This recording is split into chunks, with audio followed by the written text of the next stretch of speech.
So the PRISM trial was looking at combination immunotherapy for renal cell carcinoma. So it was looking at Nivolumab and Ipilimumab, and they're normally given with 4 cycles of Ipi every 3 weeks up to week 12, and then continuing with the Nivo on its own.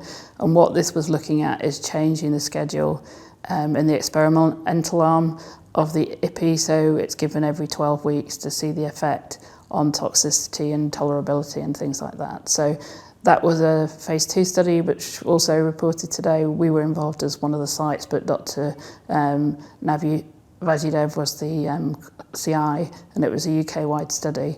And basically it showed you didn't get lots of efficacy, at least in the phase 2 setting, in terms of time to progression.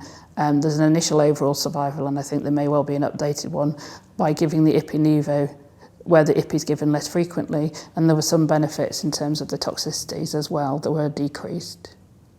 So I think it really speaks that we need to probably look more at the scheduling of agents. Obviously, when a drug is first approved, it's trying to get it over the bar to prove the efficacy data.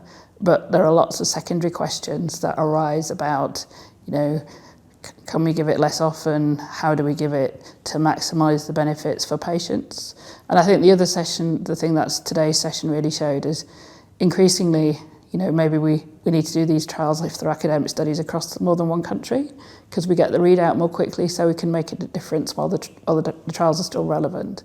So I think that was also an important result, and we agreed that with PRISM, at least showed you if there was a reason that you couldn't give the Ipi on time, you were less worried about it, because at least this data shows that there were some advantages of giving it with a longer interval. And I think that's also helpful in clinical practice, because even if you start off giving it in the standard way and you're into a problem because patients going away with toxicity, it's nice to have some data to fall back on with that.